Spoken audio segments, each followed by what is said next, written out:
दिल्ली के मुख्यमंत्री अरविंद केजरीवाल आज अमृतसर पहुंचे।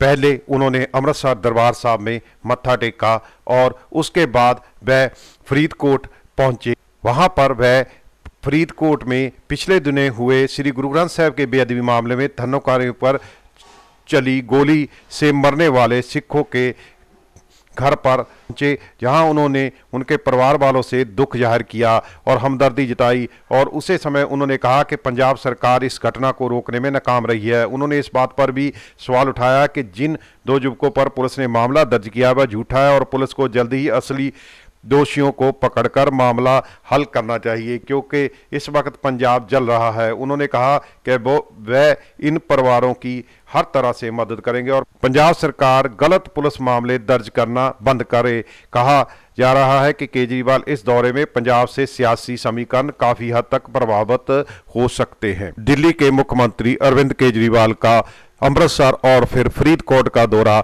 2017 की इलेक्शन के मद्देनजर अहम तौर पर देखा जा रहा है। ऐसे में पंजाब के सियासी समीकरणों पर क्या असर पड़ेगा वह तो 2017 की इलेक्शन ही बताएगी, पर अभी तक ये राजनीतिक पंडितों का कहना है कि ऐसे दौरों से पंजाब में आम आदमी पार्टी के आधार को मजबूती मिल सकती है। पिछले कुछ दिनों में पंजाब में जो कुछ इंसिडेंट्स हुए हैं उससे बहुत ज़्यादा तकलीफ पहुंची है।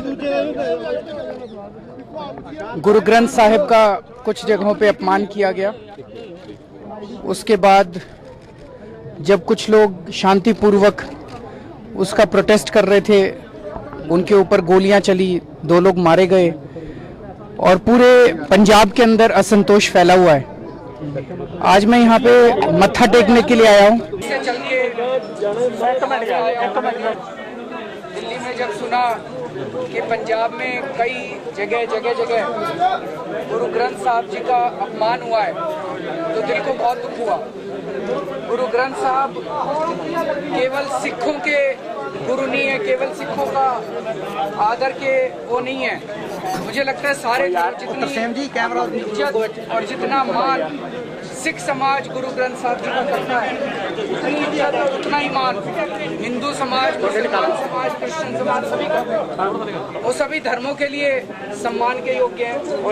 जब उनका पंजाब के कुछ इलाकों में अपमान किया गया तो देश भर में सबको दुख हुआ, मुझे भी बहुत दुख हुआ। लेकिन उसके बाद जब कुछ लोग उस पे सरकार कार्रवाई करने में थोड़ी नाकाम रही, जिन लोगों ने उसका अपमान किया उसको उनको पकड़ पाने में, उनको सजा देने में, जब उसके विरोध में कुछ लोगों ने शांति प्रदर्शन किया और अभी मैं उनके परिवार के गुरजीत जी के परिवार वालों से मिला, जब वो शांतिपूर्वक उसका विरोध प्रदर्शन कर रहे थे, उन्होंने बताया कि सुबह का समय था और मुश्किल से 300 लोग भी नहीं थे। 300 लोग तो कुछ भी नहीं होते। और उनके ऊपर अचानक लंगर लेके गए थे। वो लड़का बेचारा लंगर सबको करवा रहा था और उनके ऊपर अचानक पुलिस की गोलाबारी हुई, जिसके अंदर 2 युवा शहीद हो गए। मुझे लगता है ये बिल्कुल गलत बात है, क्योंकि जब भी विरोध प्रदर्शन होता है, दिल्ली में हमने भी बहुत विरोध प्रदर्शन किए हैं, तो सरकारी कानून, सरकारी नियम ये है कि पहले डंडा चलाया जाता है। अगर 300 लोग तो कुछ भी नहीं होते, लेकिन कई बार 10-10 हजार, 1-1 लाख लोगों की भी भीड़ होती है। 1-1 लाख लोगों की भीड़ होती है। पहले पुलिस वाले डंडा चलाते हैं, फिर वाटर कैनन करते हैं, फिर अगर गोली भी चलाते हैं तो नीचे पाँव पे चलाते हैं ताकि किसी की, लेकिन यहाँ पे तो गोली बता रहे हैं कि यहाँ पे सिर में आके लगी, तो इसकी हम घोर निंदा करते हैं। अमृतसर से हरदेव प्रिंस के साथ शरणजीत, ACM न्यूज फरीदकोट। दोस्त ने की दोस्त की हत्या। फुटबॉल खिलाड़ी की उसी के दोस्त ने पीट कर निर्मम हत्या कर दी। सूचना मिलते ही मौके पर पहुंची पुलिस ने शव को अपने कब्जे में लिया तथा उसे पोस्टमार्टम के लिए सामान्य अस्पताल पहुंचाया। वहीं पुलिस ने परिजनों के बयान पर 2 युवकों के खिलाफ हत्या का आरोप में केस दर्ज कर लिया है तथा मामले की जांच शुरू कर दी है। रेवाड़ी जिले के गांव मोतला खुर्द गांव का रहने वाला हतेश बीती देर रात अपने घर पर था। अचानक पड़ोस में ही रहने वाला उसका एक दोस्त रविंदर उसे बुलाकर अपने साथ ले गया तथा गांव के बाहर जाकर उसने एक अन्य साथी रौनक ने अतैश के साथ मारपीट शुरू कर दी। जब अतैश का भाई बचाव पे उतरा तो उन्होंने उसके साथ भी मारपीट करनी शुरू कर दी। कुछ देर बाद अतैश की हालत बिगड़ने लगी तो परिजन उसे रेवाड़ी के निजी अस्पताल लेकर पहुंचे, जहां चिकित्सालय ने उसे मृत घोषित कर दिया। उसके बाद परिजनों ने उसकी सूचना पुलिस को दी। अतैश रेवाड़ी के निजी महाविद्यालय में बीए प्रथम वर्ष का छात्र था। साथ ही वह एक उत्तम फुटबॉल खिलाड़ी भी था तथा हाल ही में महाविद्यालय की टीम में उसका चयन हुआ था। अतैश की मां ने पहले ही निधन हो चुका है। बहरहाल पुलिस मामले की जांच कर रही है, मगर अभी तक किसी आरोपी की गिरफ्तारी नहीं हो सकी है। मेरे पास रौनक का फोन आया, उसने कहा कि तेरे से बात करनी है रविंदर ने। मैं बाहर गया, मेरा भाई मेरे से आगे था। रविंदर ने मेरे भाई पर हमला कर दिया, उसको मारी। मेरा भाई वहाँ पे, मैंने छुटाने को उसने यहाँ पे मेरे पटका भर लिया और भाग गया वहाँ। जी मैं देवकांत ऐसा सब इंस्पेक्टर थाना दक्षिणा। कल शाम को थाना पर सूचना मिली 9:30 बजे भाई ये हितेश कुमार सनोप जितेंद्र की बरोड भाई डेड हाउस में आया, जिसकी कार्रवाई के लिए मैं यहाँ पहुँचा तो ज्ञान प्रकाश ने उसके लड़के मृतक के ताऊ ने दरखास्त दी। दरखास्त पर मुकदमा नंबर 87 दिनांक 24/10/2015 अंडर सेक्शन 302-120। क्या आरोप लगाए गए? किन पर आरोप लगाए? आरोप लगाया कि एक लड़का रविंदर नाम का है, उसने इसके पेट मुंह के मारे। अजय अत्री, एसीएम न्यूज, रेवाड़ी। गैंगस्टर और दुकानदार के साथ हुई झड़प में एक गैंगस्टर की हत्या का मामला सामने आया है, जिसमें दुकानदार ने तेज हथियार से उसकी हत्या कर दी। पुलिस इस मामले में जांच करने में जुट गई है। अमृतसर के पुतली घर गली नंबर 2 में आज उस समय सनसनी मच गई जब एक व्यक्ति की लाश एक गली के अंदर बरामद हुई। दरअसल जितेंद्र भोला नाम का यह व्यक्ति एक कुख्यात गैंगस्टर था और वह इस इलाके के नामी दुकान साई कलेक्शन में लूट के इरादे से आया था और जब इस इलाके में दुकानदार के अंदर लूट के लिए धमका रहा था तब दुकानदार ने उस आरोपी पर तेजधार हथियार से वार कर दिया और दोनों की लड़ते लड़ते सड़क पर आ गए और दुकानदार ने तेजधार हथियार से उसकी हत्या कर दी। यही नहीं, गैंगस्टर ने 2 गोलियां भी चलाई।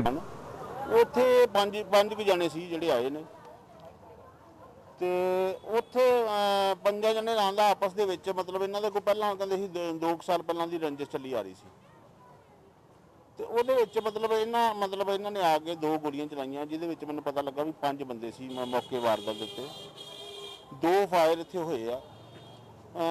ਫਾਇਰਿੰਗ ਦੇ ਦੌਰਾਨ ਮਤਲਬ ਭੱਲਾ ਸਾਰਾ ਇਕੱਠਾ ਹੋ ਗਿਆ ਤੇ ਪਿਸਤੌਲ ਜਿਹੜੀ ਆ ਕਹਿੰਦੇ ਥੱਲੇ ਡਿੱਗ ਪਈ ਆ ਤੇ ਪਿਸਤੌਲ ਥੱਲੇ ਡਿੱਗਣ ਦੇ ਨਾਲ ਮਤਲਬ ਇੱਕ ਬੰਦਾ ਇਹਨਾਂ ਦੇ ਨਾਲ ਸੀ, ਉਹਨੇ ਪਿਸਤੌਲ ਚੁੱਕ ਲਈ ਆ ਤੇ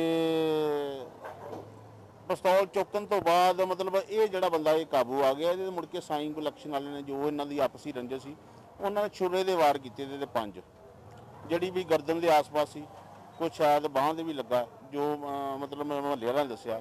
ਉਸ ਦੌਰਾਨ ਮਤਲਬ ਜਿਹੜੀ ਇਹ ਸਾਰੀ ਵਾਰਦਾਤ ਹੋ ਗਈ ਆ। ਇਹ ਮਤਲਬ ਇਹਨਾਂ ਦੀ ਕੋਈ ਪੁਰਾਣੀ ਰੰਜਿਸ਼ ਸੀ ਜੀ। ਸਾਨੂੰ ਇਨਫੋਰਮੇਸ਼ਨ ਮਿਲੀ ਸੀ ਕਿ ਇੱਕ ਬੰਦੇ ਦੀ ਡੈਥ ਹੋਈ ਹੈ ਇੱਥੇ, तो लड़ाई झगड़ा होया हो रहा है। इमीडिएटली असीं पहुंचे हैगे, SHO वगैरह सारे पहुंच गए हैगे ने।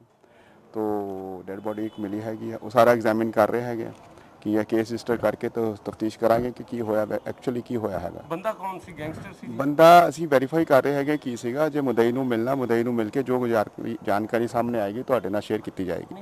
Pradeep Prince, ACM news, Amritsar. RSS द्वारा पानीपत में स्वदेशी संकल्प सभा का आयोजन किया गया। आयोजन में जहां प्रदेश भर से आरएसएस के कार्यकर्ताओं और प्रचारकों ने हिस्सा लिया, वहीं प्रदेश के राजनीति में अहम स्थान रखने वाले वित्त मंत्री कैप्टन अभिमन्यु और करनाल के सांसद अश्विनी चोपड़ा व शहरी विधायक रोहिता रेवड़ी ने भी शिरकत की। आयोजन का मुख्य उद्देश्य लोगों को ज़्यादा से ज़्यादा स्वदेशी सामान के प्रयोग पर बल देना है। स्वदेशी संकल्प सभा के आयोजन में प्रदेश के अलग अलग हिस्सों में से आए वक्ताओं ने अपना संबोधन दिया। संबोधन में सभी एक ही मत पर बात करते नजर आए और कहा कि आज के समय में देश के सबसे ज्यादा जरूरत स्वदेशी वस्तुओं को अपनाने और विदेशी से निर्मित वस्तुओं का त्याग करना है। अपने संबोधन में वित्त मंत्री कैप्टन अभिमन्यु ने कहा कि यह एक नागरिक आंदोलन है जो स्वदेशी मंच ने चलाया है और अपने आने वाले समय में यह आंदोलन देश के विकास में अहम योगदान देगा। उन्होंने कहा कि आज चीन ने जो तरक्की की है उसका मुख्य कारण है चीन अपना काम अपनी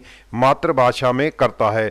कैप्टन के कहा कि हमें अपने आप को पहचानना पड़ेगा, तभी देश का विकास होगा। उन्होंने कहा कि देश के इंपोर्ट इंडिया नहीं, मेक इन इंडिया पर काम करना पड़ेगा, तभी डिजिटल इंडिया का सपना साकार होगा। अब भारत में परिवर्तन की शुरुआत हो चुकी है। आंदोलन ये केवल आर्थिक आंदोलन नहीं, अभी तो ये बहुत बड़ा वैचारिक आंदोलन है। मजबूत करते हुए भारत के मत, पंथ, भाषा, प्रांत, संप्रदा, मजहब, सब प्रकार के भेद से ऊपर उठ करके भारत के एक सामान्य गरीब परिवार में जन्म लेने वाले लोगों को आगे बढ़ा करके भारत के शीर्षस्थ पद पर विराजमान करते हुए भारत में नई स्वतंत्रता के एक दौर को प्रारंभ करने का काम देश के लोगों ने किया। Sumit Bhardwaj, ACM news, Panipat. Karaunda Diwana railway station के पास रेलवे की हाई वोल्टेज तार टूटी। अंबाला दिल्ली रेल मार्ग पर रेल यातायात बाधित, कई पैसेंजर व एक्सप्रेस ट्रेनें स्टेशनों पर रुकी, हजारों यात्री हुए परेशान। रेल यात्रियों को सुबह सवेरे भारी दिक्कतों का सामना करना पड़ा। पानीपत जिले के दीवाना रेलवे स्टेशन के पास रेलवे की हाई वोल्टेज तार टूट जाने से अंबाला से दिल्ली रेल मार्ग पूरी तरह से बाधित हो गया। अचानक आए इस फॉल्ट के चलते ट्रेनों को पिछले स्टेशनों पर ही रोकना पड़ा। बाधित होने से पैसेंजर से लेकर कई एक्सप्रेस ट्रेनों को पहिए थम गए। घरौंडा रेलवे स्टेशन पर रुकी पैसेंजर ट्रेन के सैकड़ों यात्री करीब 2 घंटे से अधिक समय इस परिस्थिति में फंसे रहे। यात्रियों ने बताया कि इस खराबी की वजह से लोगों को काफी परेशानियों का सामना करना पड़ा है। नीलो खड़ी से दिल्ली। तो अभी ट्रेन में क्या खराब बता रहे हैं? कह रहे तार टूट गई। कितनी देर से इंतजार कर रहे हैं? आधा पौना घंटा हो गया। तो अभी क्या उम्मीद लगती है, कब तक? कह रहे हैं अभी 2 घंटे कम से कम। 2 घंटे। Surender Panchal, ACM news, Karaunda. पानीपत के टोल प्लाजा के पास बस को ओवरटेक करते हुए पुलिसकर्मी ने बस को इंपाउंड करने की धमकी से नाराज रोडवेज कर्मचारियों ने किया बस स्टैंड पर प्रदर्शन। पुलिस के खिलाफ लगाए नारे। करीब 1.5 घंटे की मशक्कत के बाद पुलिस ने खुलवाया जाम। जमुनानगर से पानीपत आ रही रोडवेज की बस पानीपत टोल प्लाजा पर पहुंची, तभी करनाल के एक पुलिसकर्मी अपनी कार से बस को ओवरटेक करने की कोशिश करने लगा, लेकिन ओवरटेक नहीं होने से नाराज पुलिसकर्मी ने बस चालक संजय के साथ गाली गलौज की और पानीपत के बस स्टैंड स्थित पुलिस चौकी में बस चालक की शिकायत कर बस को इंपाउंड करवाया। इससे नाराज रोडवेज कर्मचारियों ने बसों को रोक दिया। बस में यात्रा कर रहे यात्रियों ने भी कार चालक की गलती निकाली। मामले की सूचना पाकर शहर थाना प्रभारी मौके पर पहुंचे और 1.5 घंटे की मशक्कत के बाद रोडवेज कर्मियों के आश्वासन दिया कि बस चालक के खिलाफ कोई कानूनी कार्रवाई नहीं करने की बात कहकर जाम खुलवाया। SHO साहब ने आकर के जो मतलब कंप्लेंट करता था, क्योंकि हमारी मांग थी कंप्लेंट करता कम से कम सामने आना चाहिए, लेकिन उसने टेलीफोन पर करके मतलब एक ट्रैफिक के हमारे जो SP साहब थे उन्होंने फ़ोन करके और गाड़ी को बंद करा दिया, जिससे सवारियों को काफ़ी परेशानी हुई। तो फिर बात होते होते सारा मामला, क्योंकि इन्होंने भी अपने उच्च अधिकारियों से बात करनी थी और उच्च अधिकारियों से बात करने के बाद उन्होंने ये आश्वासन दिया भाई कोई किसी प्रकार का कोई मुकदमा या कोई चालान नहीं काटा जाए। मामला जो ये 100 नंबर पर कॉल आई थी, उसके उसमें ये गाड़ी रुकवाई थी और इसको फारिग कर दिया है। इसको नहीं बुलाया किसी सोमवार को या किसी उसके लिए, ऐसा कुछ नहीं। क्या मामला था कि रुकवाई गई थी गाड़ी? ये अभी क्लियर करेंगे, मैं अभी आया हूँ, बाकी हमने गाड़ी अभी नहीं बुलाई है, दोबारा कोई नहीं बुलाएगी। Sumit Bhardwaj, ACM news, Panipat. जिला करनाल इंद्री हलके के गांव सैयद छपरा में जयंती छपरा में मोहर्रम पर ताजिया निकालकर मोहम्मद हुसैन को हुए उन्हें अपनी श्रद्धांजलि अर्पित की, मातम किया गया। इस अवसर पर युवाओं, महिलाओं व अन्य ने भारी संख्या में भाग लिया। युवाओं ने अर्धनग्न शरीर पर चाकू छुरियों से वार करके खून निकाल लिया।